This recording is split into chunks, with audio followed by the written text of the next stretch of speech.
Now let's spend a little time on some of the methods investors use to select stocks. Evidence shows that it is difficult to beat the market, and even those who do beat the market only beat it by a small percentage. Still, it's useful to know how people try to beat the market, so let's take a look. Fundamental analysis is one of the oldest ways to value stocks. Fundamental analysis looks at the ability of the company to generate earnings and also looks at the value of the company's assets. Proponents of fundamental analysis look at a company's earnings, growth in earnings, intellectual property, growth in the firm's market, competitors, quality of management, and a host of other factors. Two subsets of fundamental analysis are value investing and growth investing. Value investors favor those stocks that have low price-to-earnings ratios, low book values, or high dividend yields. Some studies show that value investing has outperformed the market.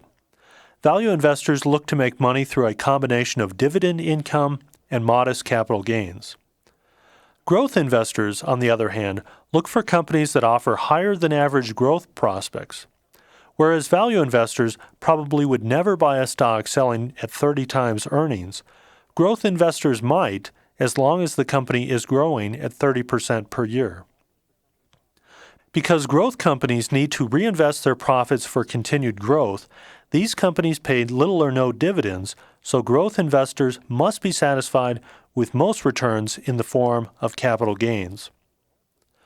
Investors who use technical analysis, on the other hand, often don't care what a company's earnings are or even what a company produces. Technical analysts only care about what the chart pattern of a stock looks like. Technical analysts look at things like moving averages, stochastics, trend lines, and even things like a double top or a head and shoulders pattern. There may be some validity to a few of the ways technicians look at stock charts.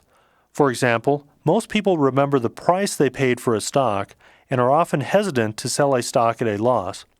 So heavy trading volume at a particular price may constitute a resistance level.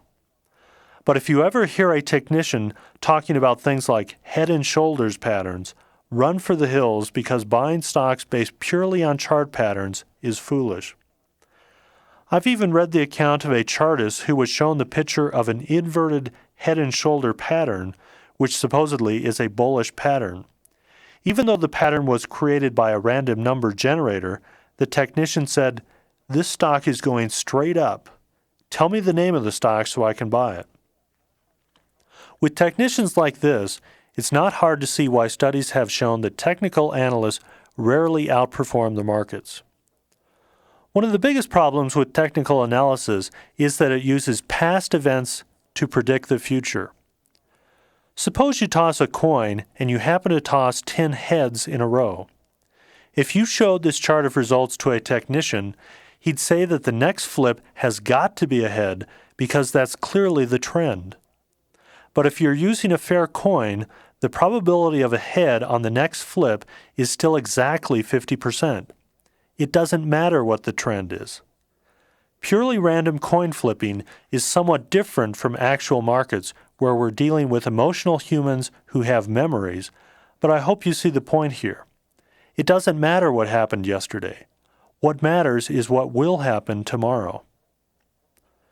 Another problem with technical analysis is that it often gives false buy or sell signals. This means that you buy and sell too many times, losing money in commissions and spreads as you're whipsawed back and forth.